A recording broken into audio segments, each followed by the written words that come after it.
बहुत समय पहले की बात है। एक गांव में राधा नाम की एक औरत रहती थी। राधा बहुत ही समझदार थी। उसके पास एक भेड़ थी। भेड़ जो भी दूध देती, राधा उसमें से कुछ दूध बचा लेती। उस दूध से वह दही जमाती, दही से मक्खन निकालती। छाछ तो वह पी लेती, लेकिन मक्खन से घी निकाल लेती।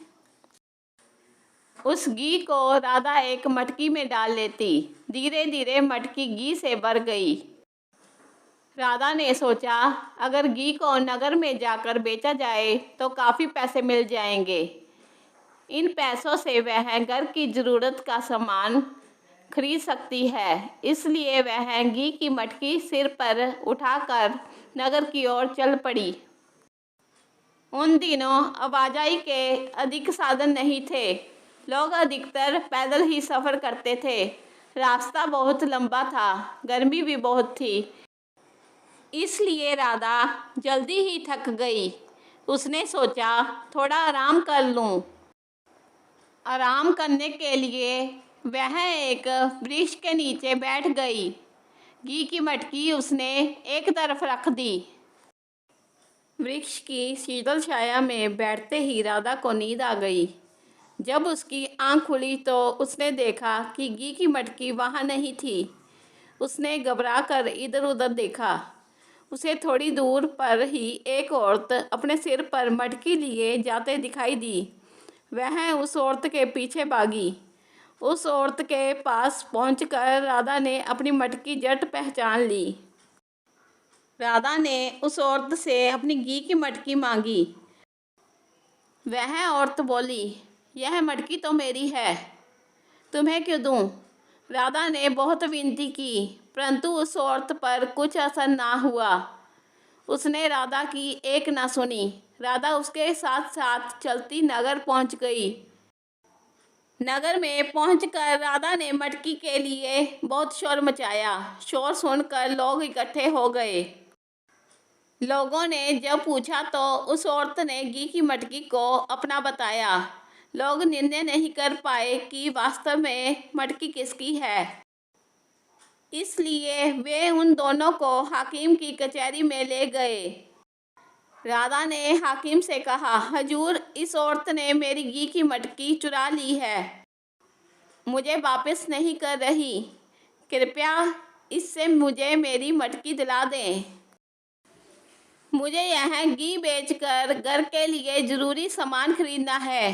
तुम्हारे पास यह घी कहाँ से आया और इसने कैसे चुरा लिया? हाकिम ने पूछा।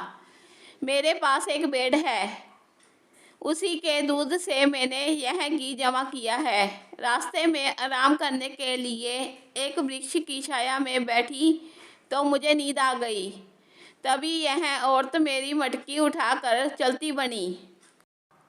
हाकिम ने उस औरत से पूछा तो वह बोली, हजूर, आप ठीक ठाक न्याय करें।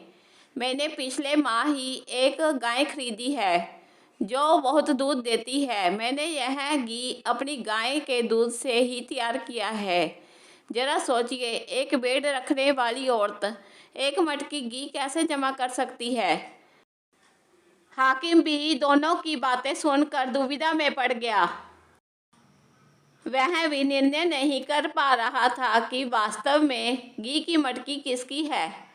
उसने दोनों औरतों से पूछा, क्या तुम्हारे पास कोई सबूत है? दोनों ने कहा कि उनके पास कोई सबूत नहीं है। तब हाकिम को एक उपाय सूझा। उसने दोनों औरतों से कहा, वर्षा के पानी से कचहरी के सामने जो कीचड़ जमा हो गया है, उसमें मेरे बेटे का एक जूता रह गया है। तुम पहले वह जूता निकाल कर लाओ, फिर मैं फैसला करूँगा। राधा और वह औरत कीचड़ में घुसकर जूता ढूंढने लगी। वे बहुत देर तक कीचड़ में हाथ पांव मारती रही, परंतु उन्हें जूता नहीं मिला। तब हाकिम ने उन्हें वापस आ जाने को कहा। दोनों कीचड़ से लथपथ हो गई थी। हाकिम ने चपरासी से उन्हें एक एक लोटा पानी देने को कहा। ताकि वे हाथ पांव धोकर कचहरी में हाजिर हो सके। दोनों को एक एक लोटा पानी दे दिया गया। राधा ने तो उस एक लोटा पानी में से ही हाथ पांव धोकर थोड़ा सा पानी बचा लिया, परंतु गाय वाली औरत एक लोटा पानी से हाथ भी साफ नहीं कर पाई। उसने कहा, इतने से पानी से क्या होता है, मुझे तो एक बाल्टी पानी दे दो ताकि मैं ठीक से हाथ पांव धो सकूं। हाकिम के आदेश से उसे और पानी दे दिया गया। हाथ पांव धोने के बाद जब राधा उस औरत के साथ कचहरी में पहुंची तो हाकिम ने फैसला सुना दिया, घी की मटकी बेड़ वाली औरत की है। गाय वाली औरत जबरन इस पर अपना अधिकार जमा रही है। सब लोग हाकिम के न्याय से बहुत खुश हुए, क्योंकि उन्होंने स्वयं देख लिया था कि बेड़ वाली औरत ने कितने संयम से सिर्फ एक लोटा पानी से ही हाथ पांव धो लिए थे।